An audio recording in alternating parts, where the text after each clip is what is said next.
तो कमिश्नर जो है टैक्स ईयर के लिए परमिशन ग्रांट करेगा अगर उसे कंपेलिंग नीड शो की जाए, यानी ये मजबूरी है, इसके बगैर काम नहीं चल सकता। जैसे बैंकिंग कंपनीज है, बैंकिंग कंपनीज का एक अपना लॉ है, बैंकिंग कंपनीज ऑर्डिनेंस 1962 है मेरा ख्याल है।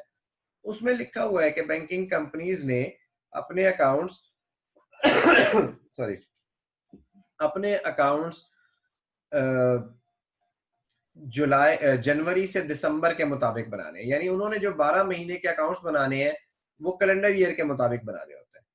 तो बैंकिंग कंपनीज की इसका मतलब है कंपेलिंग नीड है, मजबूरी है उनके लिए। गवर्नमेंट ऑफ पाकिस्तान ने लॉ बनाया हुआ है, सेपरेट स्पेशल लॉ बनाया हुआ है कि उन्होंने कैलेंडर ईयर को यूज करना है। तो फिर वो क्या करते हैं बैंकिंग कंपनीज वाले एक दरखास्त दे देते हैं इनकम टैक्स कमिश्नर को और उसे कहते हैं कि जनाब ये हमें अलाउ किया जाए कि हम बजाय नॉर्मल टैक्स ईयर के हम स्पेशल टैक्स ईयर के हिसाब से अपने रिटर्न बनाएं।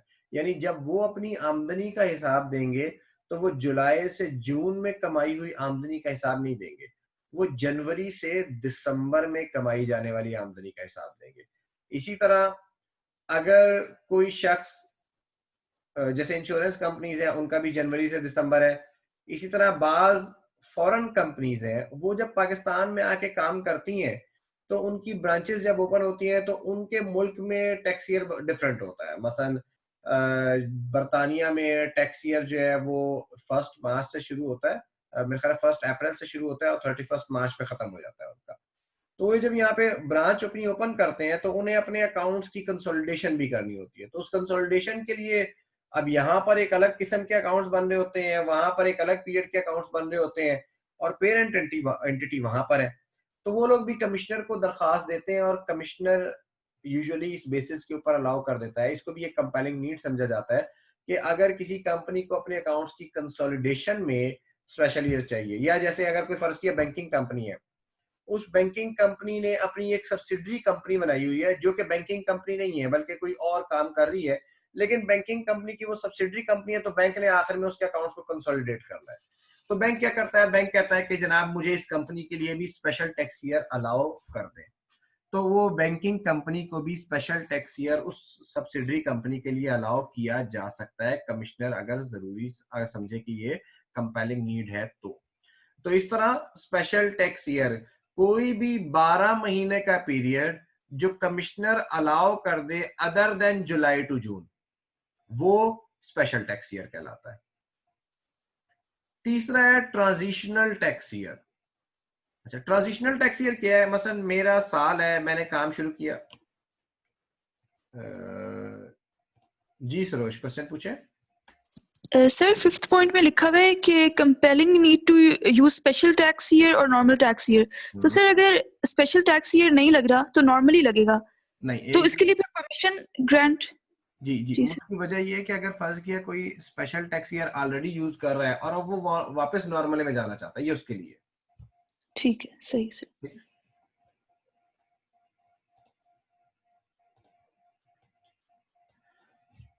अच्छा, तो अब अगर फर्ज किया किसी का नॉर्मल टैक्स ईयर है जो स्टार्ट हुआ जुलाई 1 2018 से और खत्म हुआ जून 30 2019 पे, ठीक है, इसको बेशक आप लिख लें। अगर किसी शख्स का ईयर स्टार्ट हुआ जुलाई 1 2018 से और खत्म हुआ जून 30 2019 के ऊपर, तो ये ईयर कहलाएगा टैक्स ईयर 2019। इसका नाम रख दिया जाता है, तो ये डिस्टिंग्विश करने के लिए नाम रखा जाता है। तो नॉर्मल टैक्स ईयर का नाम रखा जाता है जून के हिसाब से कि जून किस कैलेंडर ईयर में फॉल कर रहा है, ठीक है। अच्छा, स्पेशल टैक्स ईयर का नाम कैसे रखा जाता है? स्पेशल टैक्स ईयर का नाम रखा जाता है कि जो इमीडिएट नेक्स्ट जून आ रहा है वो किस कैलेंडर ईयर में फॉल कर रहा है। मसलन अगर आपका ईयर है जनवरी से दिसंबर, जनवरी 2018 से स्टार्ट हुआ और दिसंबर 31 2018 पे क्लोज हो गया, जनवरी 1 2018 पे स्टार्ट हुआ और दिसंबर 31 2018 पे वो ईयर क्लोज हो गया, तो इसका मतलब ये हुआ कि इसके बाद जून कौन सा आना है? जून 30 2019, तो इस साल का नाम भी टैक्स ईयर 2019 होगा।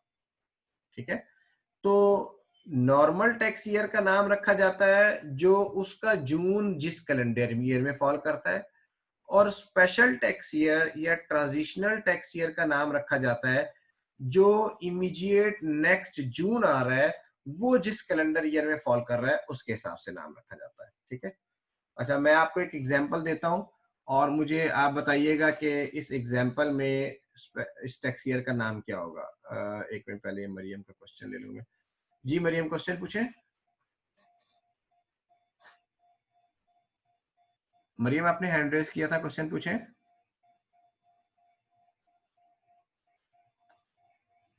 मरियम आपकी आवाज नहीं आ रही। देखिए आपने माइक ऑफ तो नहीं किया हुआ। मैं इतनी देर अरीबा का क्वेश्चन ले रहा हूँ। मरियम आप जरा अपनी सेटिंग्स चेक कर लें। जी अरीबा। जो हमारे पास कंपनी है उसकी कोई सब्सिडरी है, ऐसा हो सकता है कि वो कंपनी खुद स्पेशल टैक्स ईयर फॉलो कर रही हो और उसकी subsidiary normal tax year follow कर रही हो? देखें सब्सिडरी ने जनरली तो नॉर्मल टैक्स ईयर ही फॉलो करना है। ठीक है, तो ये पॉसिबल है। अगर आप सब्सिडरी का स्पेशल टैक्स ईयर के लिए अप्लाई नहीं करेंगे और कमिश्नर से उसकी परमिशन नहीं लेंगे तो उस सब्सिडरी को नॉर्मल टैक्स ईयर फॉलो करना पड़ेगा। मेरे पास एक आध ऐसी एग्जांपल भी थी। हमारे पास एक ऑयल एंड गैस कंपनी थी जिसका अपना जो ईयर था वो जनवरी से दिसंबर था, और उसकी पाकिस्तान में एक लोकल कंपनी सब्सिडरी भी थी, और वो उसके अकाउंट्स जुलाई से जून पे बनाते थे। उन्होंने उसकी परमिशन नहीं ली हुई थी। तो यस इट इज पॉसिबल। और अगर स्पेशल टैक्स ईयर लेने के लिए आपको परमिशन लेनी पड़ती है, अगर वो नहीं लेंगे तो फिर नॉर्मल ही रहेगा। ठीक है, तो सर जब हम कंसोलिडेट करते हैं तो उस पर नहीं होता होगा? हाँ यकीनन कंसोलिडेशन में उनके प्रॉब्लम्स आते हैं, लेकिन कंपनी उसका नहीं चेंज करना चाहती, तो कंपनी कंपनी को टैक्स लॉ कंपेल नहीं करता कि आप स्पेशल टैक्स ईयर लें। Company can live with it, company can live with the normal tax year. Special tax year लेने के लिए आपको दरखास्त देनी पड़ती है। सही। ठीक है,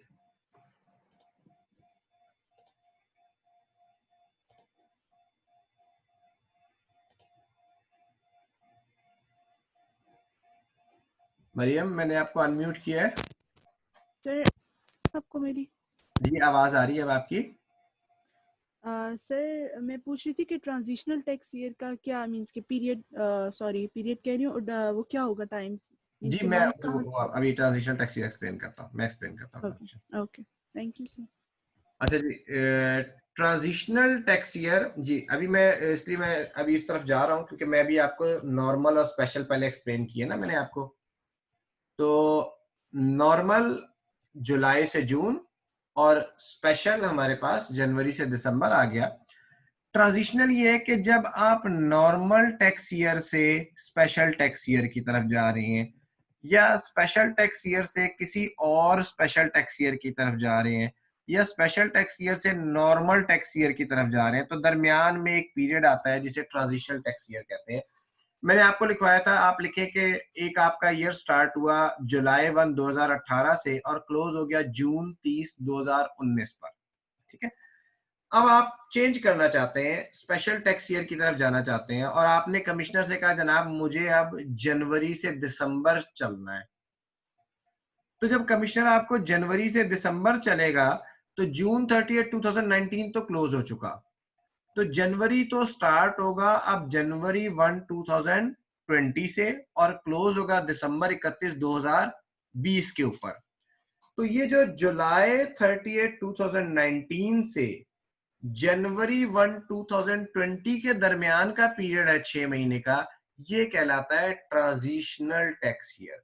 यानी आप ये पीरियड है जिसमें ट्रांजिशन कर रहे हैं नॉर्मल से स्पेशल के दौरान, या ये वाइस वर्सा भी हो सकता है। आपने स्पेशल टैक्स ईयर लिया हुआ था सॉरी, आपने स्पेशल टैक्स ईयर लिया हुआ था जनवरी से दिसंबर, और आपका ईयर है फर्ज किया जनवरी 1 2018 से दिसंबर 31 2018, और अब आप जुलाई टू जून पे जाना चाहते हैं। तो आगे जो टैक्स ईयर स्टार्ट होगा वो जुलाई 1 से स्टार्ट होगा, जबकि दरमियान में जनवरी से जून का पीरियड जो है वो ट्रांजिशनल टैक्स ईयर होगा। तो ये जो जब कन्वर्ट करते हैं एक नॉर्मल से स्पेशल या स्पेशल से नॉर्मल या इवन स्पेशल से स्पेशल में भी आप जा सकते हैं, तो दरमियान में जो ट्रांजिशनल पीरियड आता है वो transitional period transitional tax year कहलाता है। ये बात सबको समझ में आई है? अगर किसी ने कोई क्वेश्चन पूछना है तो पूछें इसके ऊपर। ओके, तो हमारे पास normal tax year, special tax year और ट्रांजिशनल टैक्स ईयर, 3 किस्म के टैक्स ईयर्स हैं। और जो टैक्स ईयर होगा, अगर आप नॉर्मल टैक्स ईयर यूज कर रहे हैं तो नॉर्मल टैक्स ईयर की टैक्स रिटर्न जमा होती है, अगर आप स्पेशल टैक्स ईयर यूज कर रहे हैं तो स्पेशल टैक्स ईयर यूज कर रहे हैं, और जब आप दोनों पीरियड्स में ट्रांजिट कर रहे होते हैं तो ट्रांजिशनल टैक्स ईयर की सेपरेट एक टैक्स रिटर्न जमा करवानी होती है।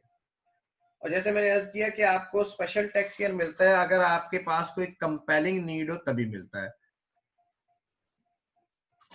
जी सरोज, आपका क्वेश्चन? सर इस तरह तो जो हमारे पास ट्रांजिशनल टैक्स ईयर है वो कभी भी 12 मंथ्स का नहीं होगा ना? नहीं होगा। ठीक है, सही सर।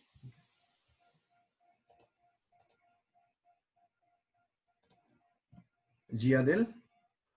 सर आपने कहा कि ये जो स्पेशल टैक्स ईयर है वो जनवरी से दिसंबर का होता है। जरूरी नहीं है स्पेशल टैक्स ईयर, ये एग्जाम्पल के तौर पर मैंने लिए है, वरना ये मार्च से अप्रैल कोई भी 12 महीने का पीरियड जो आप अप्लाई करें और जिसकी आप कंपेलिंग नीड शो करें आपको मिल सकता है। ओके,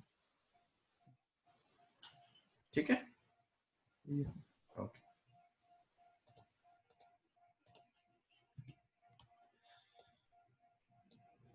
अच्छा जी, फिर टैक्स ईयर में जो आखिरी बात है वो ये लॉ कहता है कि आप आखिरी इसमें पॉइंट देखें आप, कि अगर फर्ज किया आपको अलाउ नहीं किया, कमिश्नर ने आपको परमिशन ग्रांट नहीं की, कमिश्नर ने कहा कि नहीं यार आपने तो मुझे कोई कंपेलिंग रीजंस नहीं शो किए, तो मैं आपको अलाउ ही नहीं करता कि आपको स्पेशल टैक्स ईयर दिया जाए या आपको कन्वर्ट करने का अलाउ किया जाए।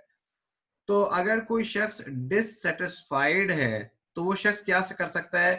ही may file a review application to the board. He may file a review application to the board. ये जो रिव्यू एप्लीकेशन का वर्ड है, ये जो रिव्यू एप्लीकेशन है, इसको मैंने अंडरलाइन किया है। ये जो रिव्यू एप्लीकेशन का वर्ड है ये आपने याद रखना है। आपके एग्जाम में अगर वो पूछता है कि अगर आपको टैक्स ईयर डिसअलाउ कर दिया जाए तो आपके पास क्या वे ऑफ एक्शन मौजूद है, तो आपने बताना है कि आप बोर्ड को, फेडरल बोर्ड ऑफ रेवेन्यू को रिव्यू एप्लीकेशन फाइल कर सकते हैं। यहाँ पर ये रिव्यू एप्लीकेशन मैंने इसलिए हाईलाइट किया है कि आप आगे जाकर पढ़ेंगे कि कुछ अपील के अल्फाज होते हैं, कुछ रेक्टिफिकेशन, कुछ रिवीजन के अल्फाज होते हैं। लॉ में हर काम के करने के लिए कुछ खास अल्फाज इस्तेमाल करने होते हैं, और अगर आप वो खास अल्फाज इस्तेमाल नहीं करेंगे तो आपका जवाब दुरुस्त नहीं समझा जाएगा। तो अगर आप रिव्यू एप्लीकेशन की बजाय आपने रिवीजन एप्लीकेशन का लफ्ज लिख दिया या आपने अपील का लफ्ज लिख दिया तो एग्जामिनर हो सकता है आपको उसके ऊपर मार्क्स अलाउ ना करें, क्योंकि ये रिव्यू एप्लीकेशन या ये रिवीजन एप्लीकेशन या ये अपील नहीं है। ठीक है, ये बात समझ आई आपको? ओके,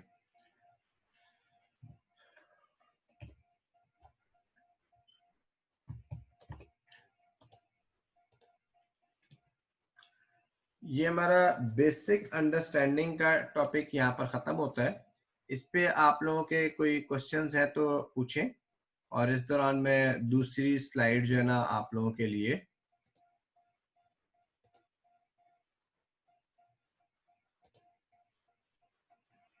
ओपन करता हूँ। जी अफीफा, क्वेश्चन पूछे। सर मैंने पूछना था कि हम इनको एज ए बेसिक लाइक जो कॉन्सेप्ट है उसके तौर पे लेके चले या हमें इनको याद करना है स्पेशली? ये जो कॉन्सेप्ट्स हैं ये तो मेरा ख्याल है मैंने आपको समझाए हैं, तो समझने में ही आपको चीजें याद हो गई होंगी ज्यादातर इसमें से। ठीक हाँ है, एग्जैक्टली, लेकिन लाइक अगर इनका हम इसको टोटली जी जी इनका रट्टा लगाने की जरूरत नहीं है, ठीक है। वैसे जनरली ये होता है कि मैं अपनी क्लास के आखिर में आपकी जो कोर्स की बुक है उसमें से कुछ स्पेसिफिक चीजें हाईलाइट करवा देता हूँ और ड्यूरिंग द कोर्स भी बताता रहता हूँ कि यार ये चीजें आपने याद करनी है। जैसे मैंने आपसे कहा था कि पिछले पहले लेक्चर में कि स्मॉल कंपनी की डेफिनेशन आपने याद करनी है, बाकी चीजें आपको याद करने की जरूरत नहीं है। हाँ, इसमें से एक दो बातें ऐसी हैं जो आपको याद रखनी जरूरी है, ठीक है। वो अगरचे आपको समझ भी आ गई होंगी लेकिन स्टिल याद रखनी जरूरी है। मसलन रेजिडेंट इंडिविजुअल की डेफिनेशन में जो 3 क्राइटेरिया हैं या कंपनी की डेफिनेशन में जो 3 क्राइटेरिया हैं वो याद रखने जरूरी है, ठीक है। उनको याद रखे बगैर एग्जाम में जनरली इसकी डेफिनेशन नहीं आती रेजिडेंट इंडिविजुअल की, या रेजिडेंट कंपनी की डेफिनेशन भी। इनकम टैक्स में यूजुअली डेफिनेशंस वैसे भी कम आती हैं, ठीक है। लेकिन अगर आपको ये क्राइटेरिया याद नहीं होंगे तो फिर हो सकता है आप सवाल को सॉल्व भी प्रॉपर ना कर सके, ठीक है। तो ये चंद एक चीजें ऐसी हैं जो आपको रट्टा तो नहीं लगाना, लेकिन आपको अगर उर्दू में पूछा जाए तो आप उर्दू में समझ सकें, बता सकें हाँ यार ये चीज इसके अंदर शामिल है, ठीक। सही है, ठीक है। सॉरी।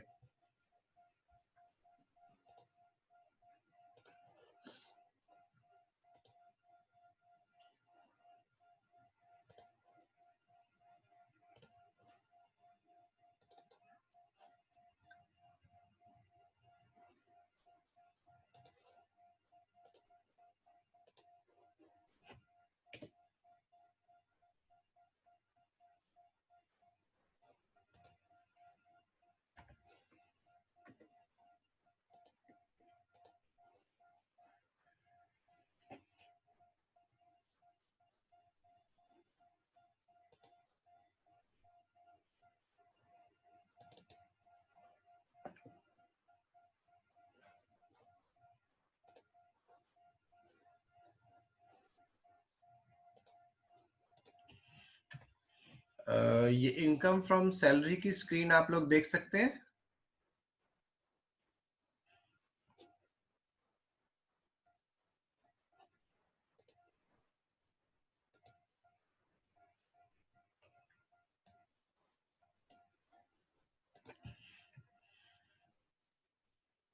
अगर किसी को ना नजर आ रही है तो हैंड रेस कीजिएगा, ठीक है।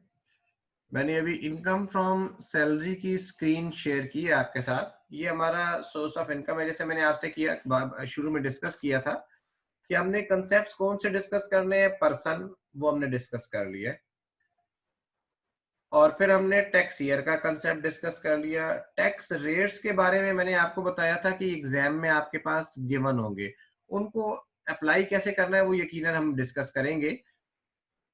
और चौथा कंसेप्ट है टैक्सेबल इनकम का।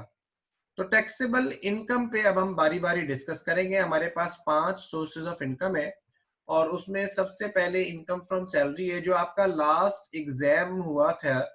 इसके अंदर इनकम फ्रॉम सैलरी से डिटेल न्यूमेरिकल नहीं आया, तो इस बात के हाई चांसेस है, ये मैंडेटरी नहीं है लेकिन इस बात के हाई चांसेस है कि इस मर्तबा का जो बड़ा न्यूमेरिकल है जो 18 नंबर का न्यूमेरिकल आता है हो सकता है कि वो इनकम फ्रॉम सैलरी में से पूछा जाए। तो इस टॉपिक के ऊपर काफी ध्यान से और काफी डिटेल से आपको मेहनत करना होगी इनकम फ्रॉम सैलरी के न्यूमेरिकल को पढ़ने और समझने के लिए। ये उसके रेलेवेंट सेक्शंस हैं, हम बारी बारी स्लाइड्स से गो थ्रू करेंगे। Income from salary. Income from salary वैसे तो आसान सी बात है कि जो तनख्वाह एम्प्लॉयर अपने एम्प्लॉय को देता है वो तनख्वाह सैलरी इनकम फ्रॉम सैलरी कहलाती है।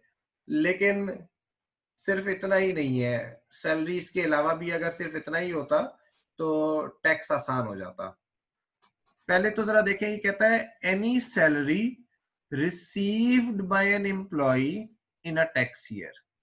Any salary received by an employ in a tax year. ये जो पहले लाइन मैंने पढ़ी है इस पहली लाइन में से कोई खास डिस्टिंग्विशिंग फीचर आप में से किसी को नजर आ रहा है सैलरी की टैक्सेशन के हवाले से? जी मरियम। सर वो अमाउंट जो रिसीव की गई हो, एम्प्लॉय ने रिसीव की हो। रिसीट बेसिस के ऊपर, गुड। तो सैलरी की जो टैक्सेशन है वो रिसीट बेसिस के ऊपर है। सैलरी की टैक्सेशन रिसीट बेसिस के ऊपर है, एक्रूअल बेसिस ऑफ अकाउंटिंग पर नहीं है। तो अगर मैंने कोई सैलरी रिसीव की और उस सैलरी के ऊपर फिर मैंने टैक्स देना है, अगर मैंने सैलरी रिसीव नहीं की तो मैंने उस सैलरी के ऊपर टैक्स नहीं देना। ठीक है, तो any salary received by an employ in a tax year, तो अगर कोई मुलाजिम सैलरी, मसलन एक एम्प्लॉय है वो 3 महीने काम करता है और 3 महीने की में उसको एम्प्लॉयर जालिम आदमी है, उसने उसको 3 महीने की बजाय 1 ही महीने की तनख्वाह दी है, तो वो टैक्स भी 1 महीने की तनख्वाह पर देगा, 3 महीने की तनख्वाह पर नहीं देगा। तो कहते हैं any salary received by an employ in a tax year other than salary that is exempt from tax under this ordinance shall be chargeable to tax in that year under the head salary। Exempt salary के अलावा जो भी salary वो वसूल करता है वो सारी की सारी टैक्सेबल होगी। एग्जेम्प्ट सैलरी क्या होती है ये आगे जाके अभी हम डिस्कस करेंगे, मुख्तलिफ सैलरी की टैक्सेशन आएंगी, उनमें आपको पता लगेगा कि एग्जेम्प्ट सैलरी कौन सी है। फिर सैलरी के अंदर कहता है कि सैलरी में चीजें शामिल क्या क्या है। ठीक है, तो पहले कहता है the amount of any allowance, ये पहले क्वेश्चन में ले लो। जी सरोज, क्वेश्चन आपका? सर एडवांस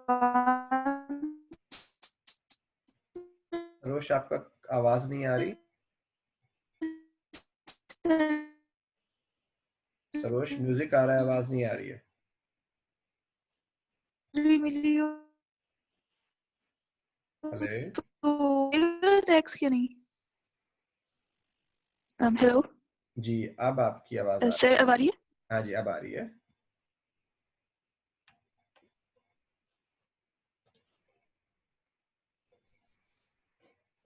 सर अगर एडवांस सर बोले सैलरी मिली हो उस पे भी देना पड़ता है टैक्स या नहीं? एडवांस सैलरी, हाँ एडवांस सैलरी के ऊपर भी इस डेफिनेशन के हिसाब से टैक्स एडवांस सैलरी पर भी लगता है, लेकिन उसके हवाले से कुछ और भी चीजें हैं वो भी आगे जाके हम डिस्कस करेंगे। यानी बुनियाद तो यही है कि सैलरी रिसीट बेसिस के ऊपर टैक्स होती है, लेकिन कुछ चीजों में लॉ ने आगे रियायत भी दी है, वो भी आगे जाके हम बात करते हैं उसके ऊपर। लेकिन प्रिंसिपल, बेसिक प्रिंसिपल यही है। अगर आप उस रियायत को इस्तेमाल नहीं करेंगे तो बेसिक प्रिंसिपल यही है।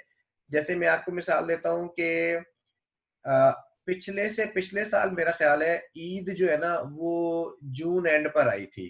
ठीक है, तो हुआ ये कि गवर्नमेंट ने अपने एम्प्लॉयज को जो सैलरी देती है ना वो यूजुअली 4-5 तारीख को देती है, तो गवर्नमेंट ने एक सैलरी जो है वो 4-5 तारीख की बजाय पहले दे दी ताकि लोग अपनी ईद के ऊपर उसको यूज कर लें।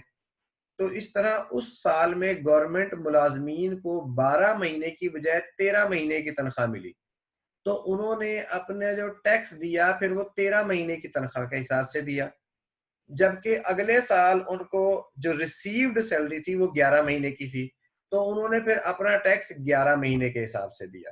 तो यस, अगर आपने एक आध महीने की सैलरी एडवांस में वसूल कर ली है तो अनलेस के वो लोन की फॉर्म में है या एक रियायत है जो हम आगे जाके पढ़ेंगे आप उसका इस्तेमाल कर लें, वो भी टैक्सेबल सैलरी का हिस्सा बन जाएगी। क्लियर है सुरेश? जी सर, ठीक है।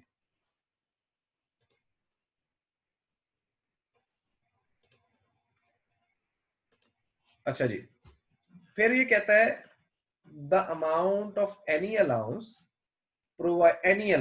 provided by an employer to an employee including a cost of living, subsistence, rent, utilities, education, entertainment or travel allowance, but shall not include any allowance solely expended in the performance of the employee's duties of employment. तो इसमें कहता है any allowance और फिर आगे लफ्ज उसने use किया इंक्लूडिंग का। तो इससे कोई चीज आपको ट्रिगर होती है एनी अलाउंस और इंक्लूडिंग के वर्ड से? मैंने इसके बारे में कुछ बताया था, किसी को कोई चीज ट्रिगर होती है?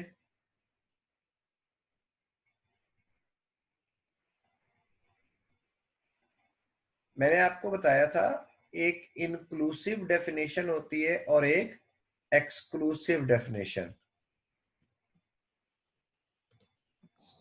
जी सर इंक्लूडिंग मतलब इसमें इसके अलावा भी बहुत सारी और चीजें भी आएंगी, मतलब इसकी जी, बहुत जी, बिल्कुल। वास्ट एप्लीकेशन वो भी बिल्कुल डेफिनेशन। बिल्कुल बिल्कुल बिल्कुल बिल्कुल ऐसे ही है, ऐसे ही है सर। Thank you. तो ये जो लफ्ज है इसमें उसने बहुत सारे अलाउंसेस के नाम लिखे हैं, लेकिन इसके अलावा भी जब आप एग्जाम में जाएंगे तो आपके एग्जाम में आपको डिफरेंट किस्म के नाम नजर आएंगे। वो कहेगा फला अलाउंस भी दिया है, फला अलाउंस भी दिया है। आपने एक बात याद रखनी है और वो ये है कि जैसे खान साहब कहते हैं घबराना नहीं है, ठीक है? तो आप लोगों ने घबराना नहीं है और ये याद रखना है कि जो अलाउंसेस मैं आपके साथ क्लास में डिस्कस करूंगा सिर्फ वो अलाउंसेस आपने याद रखने हैं, उनकी सेपरेट टैक्सेशन है। बाकी जितने भी अलाउंस हैं वो सारे के सारे टैक्सेबल इनकम का हिस्सा है। मसलन वो एग्जाम में आपको कहता है बेसिक सैलरी है 1,00,000 रुपया, कॉस्ट ऑफ लिविंग अलाउंस मिल रहा है 10,000 रुपए, सब्सिस्टेंस मिल रही है 10,000 रुपए, रेंट मिल रहा है 10,000 रुपए, ये सब ऐड कर देने। 1,00,000 भी ऐड कर दें, 10,000 भी ऐड कर दें, सब्सिस्टेंस भी 10,000 की ऐड कर दें, रेंट भी 10,000 का ऐड कर दें, ये सब कुछ ऐड होगा। सिर्फ वो अलाउंसेस जिनका स्पेशल ट्रीटमेंट मैं आपके साथ क्लास में डिस्कस करूंगा वो आपने याद रखने हैं। बाकी किसी अलाउंस का नाम याद रखने की आपको जरूरत नहीं है। सिर्फ उन अलाउंसेस का जिनका स्पेशल ट्रीटमेंट मैं क्लास में डिस्कस करूंगा वो आपने याद रखने हैं और उन्हीं का आपने एग्जाम में स्पेशल ट्रीटमेंट करना है। स्पेशल ट्रीटमेंट से मुराद ये या तो वो मैं आपको बताऊंगा कि एग्जाम फ्रॉम टैक्स है, या मैं आपको बताऊंगा कि यार इनके ऊपर स्पेशल टैक्स रेट अप्लाई होता है, या ये डेफर्ड बेसिस के ऊपर टैक्स होते हैं। ठीक है? तो अब ये इस क्लॉज के अंदर एक अलाउंस का उन्होंने जिक्र किया है जिसका स्पेशल ट्रीटमेंट है। वो आखिर में लिखता है shall not include any allowance solely expended in the performance of the employee's duties of employment। यानी ऐसा अलाउंस जो मुकम्मल तौर पर उसकी एम्प्लॉयमेंट की ड्यूटीज में इस्तेमाल हो जाए। मसलन मैं एक एम्प्लॉय को कराची भेजता हूं और कहता हूं कि यार ये फला काम कराची में करके आ जाओ। वो एम्प्लॉय यहाँ से ट्रेन पे जाता है, जहाज पे जाता है, बस पे जाता है, वहां पे जाके काम करता है, होटल में ठहरता है और वापस आ जाता है। तो मैं एम्प्लॉय को एक अलाउंस दे देता हूँ कि भाई ये तुम्हारे 20,000 रुपए हैं, इन 20,000 रुपए में तुमने आने जाने का खर्चा पूरा करना है और वहां पे जो दफ्तर के जाने की वजह से वहां पे जो दोपहर का रात का खाना वाना खाना है उसका ये तुम्हें मैं टीएडीए दे रहा हूँ। आप लोगों ने शायद टीएडीए का नाम सुना भी हो। तो ये जो टीएडीए दिया जाता है या इस किस्म का अलाउंस दिया जाता है, इसका मकसद क्या है? इसका मकसद ये है कि यार ये खास दफ्तर के काम से जा रहा है, तो ये इस काम के ऊपर इसका जो खर्चा होना है वो पैसे में उसको दे रहा हूं। तो इसलिए ये जो अलाउंस है ये चूंकि 100% एम्प्लॉइज की ड्यूटी परफॉर्म करने के लिए इस्तेमाल हो रहा है, तो इसलिए इस अलाउंस को वो कहता है कि सैलरी में शामिल नहीं किया जाएगा। ठीक है? हाँ, अब एम्प्लॉय जो है उसको मैंने कहा कि यार तुम अपने बच्चों को अच्छे स्कूल में पढ़ाओ और तुम्हें मैं एक एजुकेशन अलाउंस देता हूँ ताकि तुम्हारे बच्चे एजुकेशन अच्छी हासिल करें। ये एजुकेशन अच्छी हासिल करना जो है ये उसकी ड्यूटीज ऑफ एम्प्लॉयमेंट से कोई ताल्लुक नहीं है।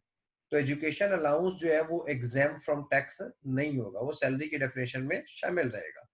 या मैं उसे अलाउंस देता हूँ कि तुम्हारे घर के बिजली के बिल वगैरह जो है उसके लिए तुम अलाउंस ले लो, तो ये अलाउंस जो है ये अलाउंस भी एग्जाम फ्रॉम टैक्स नहीं होगा या सैलरी में से एक्सक्लूड नहीं किया जाएगा।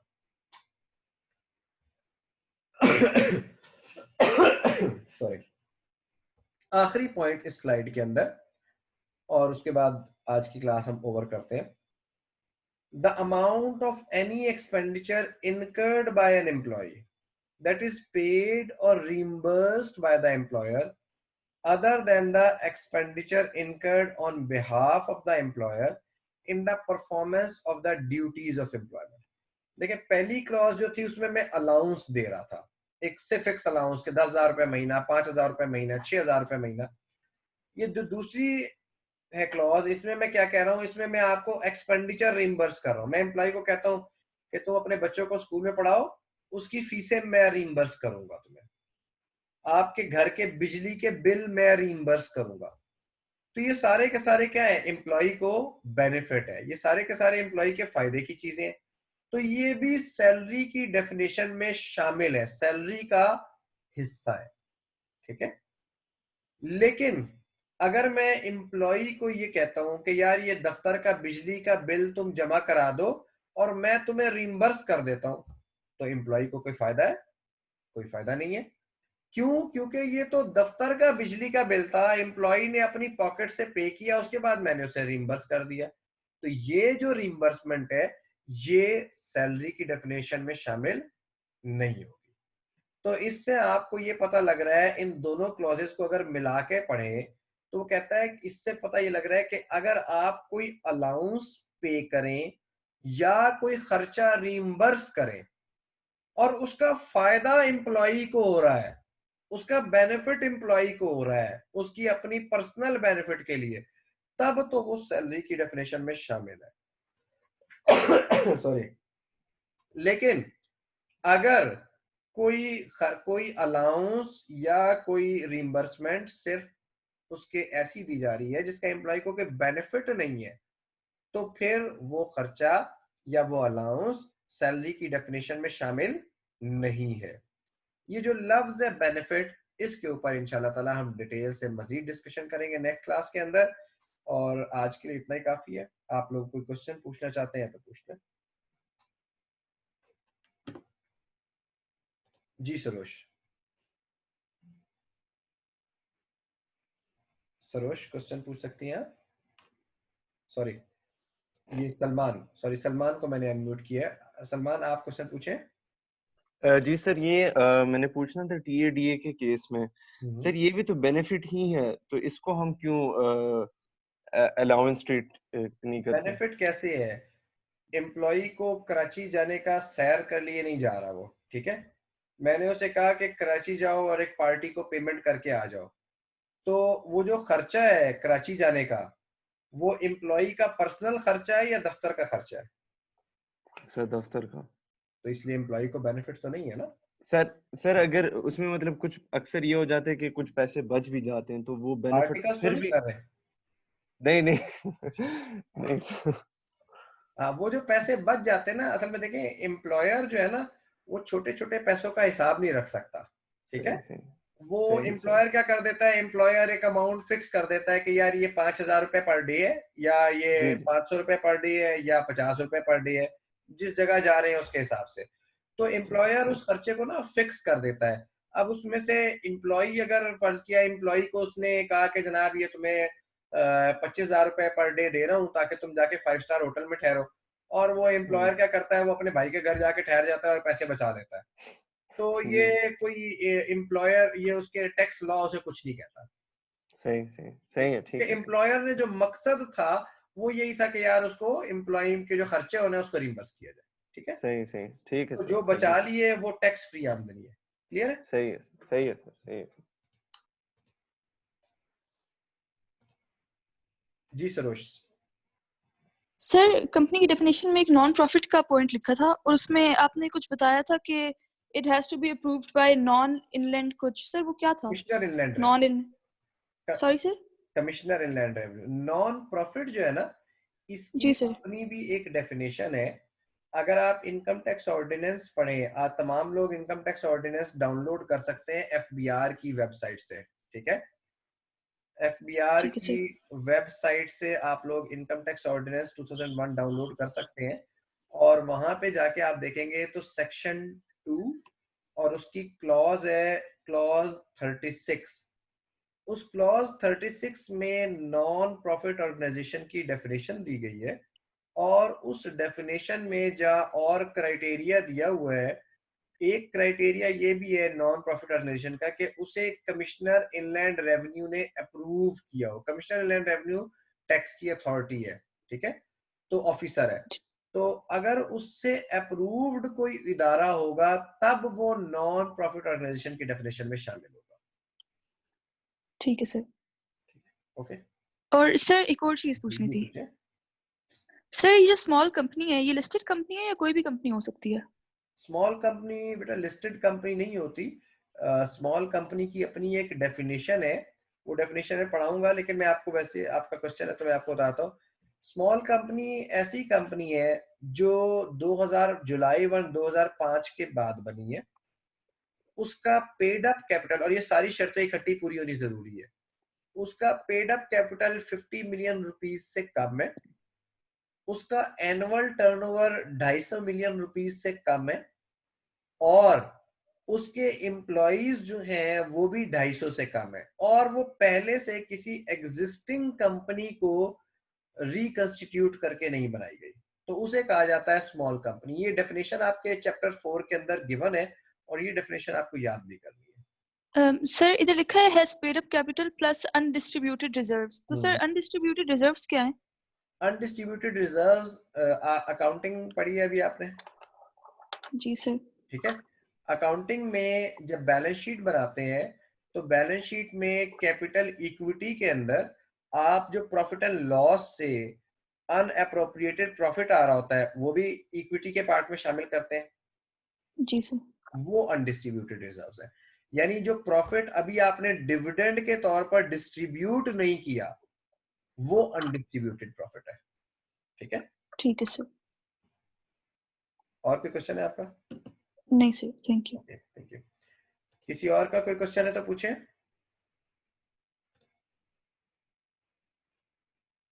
If anybody has any more questions, please ask.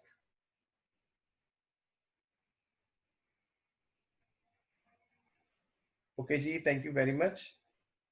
इंशाल्लाह ताला कल दोबारा क्लास होगी और हम सैलरी के ऊपर डिस्कस करेंगे और बेनिफिट के वर्ड को हम फर्दर एक्सप्लोर करेंगे। अल्लाह हाफिज।